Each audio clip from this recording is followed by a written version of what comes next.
Hey, Sooner football fans. It's Thursday night at Louis. You got Terry and Rob here. Horns down, Rob. Horns down, Terry. And we have the lovely Teresa behind the camera. Horns down, Teresa. Horns down. And we're where we're at every night, Thursday nights, most Thursday nights. Most of them. But make sure and hit the subscribe button on YouTube right now. Subscribe to it and also subscribe to our podcast. And make sure and come out to Louis if you're looking for a good place to watch the game this Saturday instead of sitting around at home by yourself. Not that our fans sit around at home by themselves. Or they could use Team Barfinder. Team Barfinder. Good segue, Rob. www.teambarfinder.com. So to find the Sooner Watch Party in your town, if you already have a Sooner Watch Party, what should you do? Add that bar Right. to Team Barfinder. So that Unless you meant like at home. I'm like, no, probably not doing that. I'm putting your address on it. That could be interesting. Rob's Country Club Bar and Grill, because you live on a golf course. That's true. Listen, I wanted to let everybody know that we are not affiliated with the University of Oklahoma. But we do have eligibility left. So We also have the desire. The desire. Well, maybe, and so used to have the talent. listen, I'm pretty sure I'd be out at, all right, let's get those laps in. I'd be like, okay. No, I'd be out when they first did a stretch. You reach down and grab your ankles, put your head to your face mask to your knees. I can't do that anymore. Yeah, I'm out. Okay, sorry, Coach. So, but so you Texas week. I put out on Twitter. I remember. Do you remember what I did when we were in Memphis? I don't. You weren't in Memphis with us. Me and Teresa were in Memphis visiting Mike. I may not want to know. No, I went on Elvis's wall. Oh. And put a horns down on the Graceland wall. So Very cool, yeah. I have donned Graceland with the horns down. So I put it out on Twitter today. So go check it out. Rob, you're on a hiatus last night on the DL night from the podcast. Yep. She just brought you a coaster with no drink. Just water. But at least you have a coaster. All right. Give you the coach. Me and Caleb talked about what either team has to do to win. So let's get your take. Mm-hmm. What does Oklahoma? Well, let's say what is Texas going to have to do to Oklahoma to win the game? Well, they're going to have to hit that big receiver. So I was really kind of hoping that he wasn't going to come back for this game, but he's back. So, and he's big. Mm-hmm. Well, so if they can find him every time he hits on Buki or one of the other shorter cornerbacks, I mean, he could have a record day against us if Ellinger has time to throw, which I think he probably will. So they got to get that receiver involved, and Ellinger is going to have a big day both on the ground and throwing to that guy. Well, and this is one of the things I'm glad you went right into the size of our defensive backs and the size of our cornerbacks, because it's another thing we talked about. But I want to bring it up again. Did you know, Rob, that on Texas's roster they have 9 guys over 6'2"? I did not know that. Receiver. Wow. And 7 of them are 6'4". Wow. Okay, right there in front of you. That's what I printed out there for you. That's our defensive backs. So what can you do averages real fast in your head? What is the average height of our defensive backs? Now it's under 6 foot. I can just tell you that right now. Buki brings it down quite a bit. Quite a bit. And I'm pretty sure that's not true, but I would say 5'10", 5'11" is probably our average. Basically, our defensive backs are about 5'10". Yeah. Average. Yeah. So going up against a receiving core that is 6'2" or better. Right. Yeah. So of course, that doesn't always mean everything. Right. But in this case, it probably does mean quite a bit. But again, they had the same size problem last year. Yeah. And the year before and the year before. The style of defense, though, I think is what's going to make the difference. What do you think about that? Well, I mean, we can only hope that if we get Ellinger out and get him running, that maybe he will not be as accurate as he normally is. But I'm gonna tell you, he's very effective as a runner. He's a really good passer. I mean, what do you have? 3,300 passing yards last year or something like that. I mean, he's really good. So, but I mean, for them to beat us, Terry, I think he's gonna have to hit a lot of those receivers, and he's gonna have to carry the lion's share of the running. Right. Because their backfield just is decimated to the point where, you know, if we shut down the run and make them one-dimensional, maybe we get a couple of turnovers. Right. So I think that's the goal, and which is what we did in the Big 12 championship. We basically held them under 100 yards rushing. Right, 88? Yeah, so they ended up having to throw the ball. Not that Eleanor is and I'm really upset that you're pronouncing the G right now, because we don't do that. But right, the G is silent? In Oklahoma it is. But Teresa's phone's going off. But I think what the front seven, I think, is going to be the story of this game, because Oklahoma's front seven, because if they can wreak havoc, which was the problem last year, we never blitzed, we never had any packages to get, you know, we said it all last year, you know, an all-out blitz, you know, whether it works or not. Yeah, we're getting burned anyway. You know, getting in that backfield, not giving those guys time to break down the field, I think is going to be key for Oklahoma to keep this at a manageable score. So you think the D-line and the linebackers are the key? Yep. So I'm going to have to go against you here.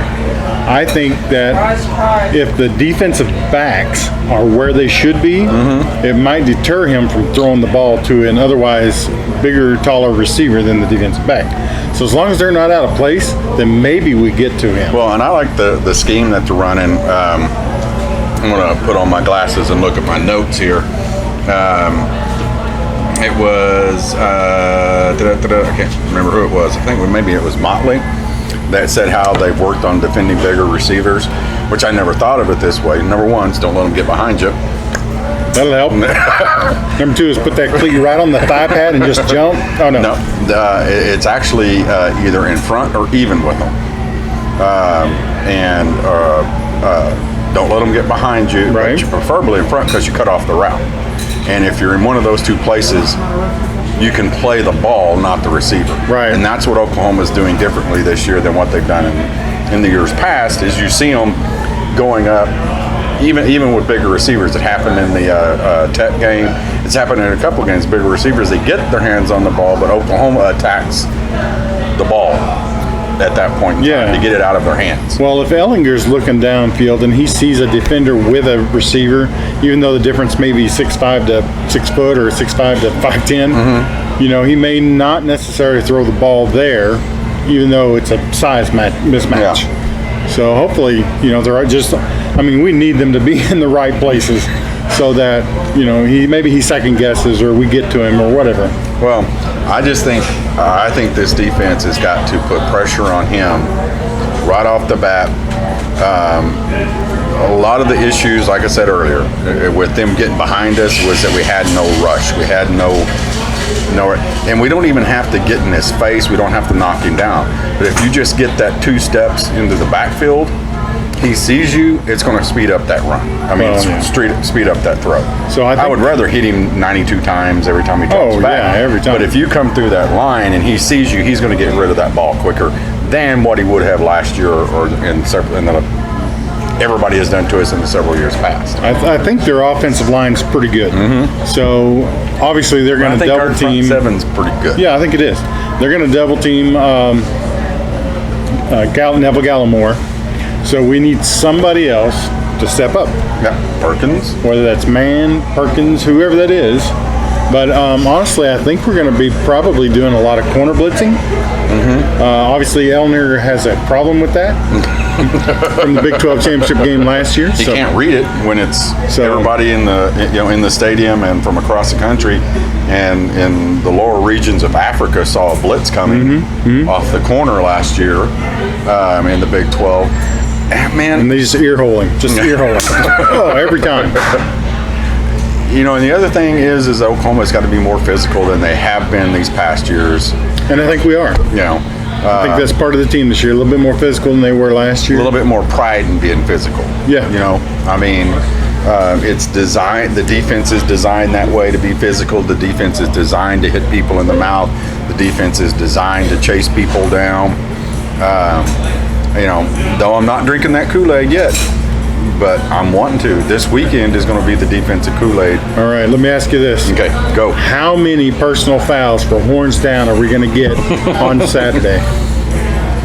I think if we get one, you may see that guy having to walk back from Dallas because, you know, everybody's made a big emphasis on that, you know, that Lincoln said we're not going to be doing it. Okay, let's face it. Lincoln said we're not doing it because we're the most penalized team right now in the NCAA. Yeah. Okay, that's a dumb foul. So how many are on Texas for doing horns up? 0. Now, They'll probably give them money for doing it. okay, here's the thing. I think that That's they wrong. know that we're not going to be doing horns down because of the penalties. So I think they're going to be rubbing in horns up on us, and I think they're going to get flagged for it. You think so? Ooh, I think so. Rob's bold prediction Bold prediction. Everybody hang on. that the Texas Longhorns will get flagged for doing the horns up. I don't know that I would necessarily go to Vegas and put money on that, but I kind of That's a feel like thought. that's going to happen. That's a thought. Wouldn't that be hilarious, though? What do you think Tom Herman would do if that happened? Well, I don't want it Lose to his happen damn because mind. if that happens, that means they're It's gone. scoring on us. Well, but I mean, then that whole tradition is gone too. But that's an interesting concept, Rob. Wow. Yeah, because the refs are going to be watching. They're going to be watching for us to do it at all, and I think they're going to be watching for them to. If they come over to the sidelines and start Yes. doing horns up, Yeah. they're going to go, "Hey, you can't do that either." Right. Man, would that set a Well, I think they're going to Half make of it. that They're going to be stadium touchy would about it. I think they're going to make a point yeah. to make sure that none of that's going on either direction. But I think that, you know, the emphasis isn't that Lincoln Riley doesn't want the players to do it. I think the emphasis is we don't need penalties against these guys. We're probably already going to have our fair share and maybe more because that's been the case this year. I think his emphasis is, guys, don't get we're going to get flagged for a, late hit, a fight. Okay, but we can't afford to get flagged for this. Right. So let's keep it in check. Now, if we're up 21 points in the fourth quarter, I don't think anybody's going to care. You know I what hope I mean? not, because they're going to do it. Especially if we're running it. If it's 63 to 14, Yeah, we've had some people compliment on or comment on your early you prediction. said it right. You said it right. Compliment. Were they agreeing with me? No. Come on, people. Actually, Caleb said last night he was wondering if you lost your mind, but Oh, we're going to tear them up. We're going to tear them up. I'm really interested to see what the front seven's going to do. I'm actually excited to see this defense perform against these guys, and I'm hoping that I really do. I know people have been harassing me about drinking the defense's Kool-Aid and all that stuff. I want this. I want a juggernaut defensive performance. It's an opportunity. It's a statement game for them. It's an opportunity for them. If they're going to be, what are we ranked right now in defense? Like 29 or something? Yeah, somewhere in there. If they want to legitimately be there, they've got to show up for this game and play like it. End of story. Well, win this game, hold them to 28 points. I mean, I don't think anybody is going to, nationwide, Sooner fan, you hold them to 28 points and score 38, 42 points, nobody's going to be upset about that. Everybody has always said, hey, just get off the field sometimes. Don't get in these scoring matches to where it's 48 to 43 and things like that. Well, if Oklahoma holds Texas to 28 or below and scores their regular 37 to 50, Oklahoma, people are going to start turning their heads and going, okay, now we see a difference. The problem is everybody's hooting and hollering that Oklahoma haven't played anybody, and and they're right. They're right, but you know what? Texas ain't played anybody other than LSU. I mean, they keep throwing out that they haven't played anybody. Well, Texas played Oklahoma State, West Virginia, went down to the wire with both of those teams. LSU went down to the wire. So you're telling me that Oklahoma State and West Virginia are as good as LSU? Right. They beat Louisiana Tech. That's the only game that Louisiana Tech, they beat Rice. Rice hasn't won a game. Right. So, I mean, come on. Yeah. We're still early. We're still early. So we don't know how good any of us are really. But I think Saturday is going to go a long way to see. Yeah. Do you want to put a score prediction out there, or you? Yeah, I'd be okay with saying 49. 28. 49-28. 49-28. And I think Texas gets one or two late. You think it's going to be? Yeah, I'm going to go 38-24. I think Texas. I think it's going to be a barn burner or a punching match for the first 3 quarters, and Oklahoma's going to pull away. With a field goal and a touchdown. Oklahoma's going to lead the game 28-24 going into the fourth quarter. Going to get a field goal and a touchdown, and going to shut them out in the fourth quarter. Honestly, at the end of the day, and I think probably everyone will agree with me, if we win 2-0, I'm going to be happy. Oh, if we win 72-71, I'll be happy. Now you'll probably have to come and get me out of the hospital. Yeah. But and then on Sunday we'll be complaining about it. I just want to win this dang game. Me too.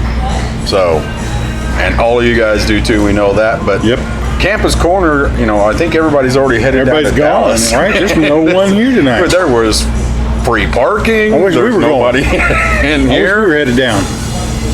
So. It's a quiet night on Campus Corner. We got big plans for the weekend. We're going to be doing our chili. Rod's going to come over for the chili. Tomorrow is Mr. Caleb's birthday, and he'll be 27, honey? He'll be 27. And you know what else is tomorrow night? Tomorrow night, it's no, I have no idea. Oh my God, El Camino. Oh, El Camino. Coming to the house tomorrow night. El Camino premiere tomorrow night. Cannot wait. It's the Breaking Bad spinoff. It's the Breaking Bad movie. And I saw an interview with Jesse. What's his name? Jesse Pinkman. That's his name. Yeah, Jesse Pinkman. But he was on Jimmy Kimmel last night. He said, "I promise you, you will not be disappointed." All right. That's good. I promise you. There's going to be a Walt viewing. I know there is. So Walter White. That's it, guys, for tonight's YouTube. Everybody be safe heading down to Dallas. And remember, wherever you're at, horns down. Horns down.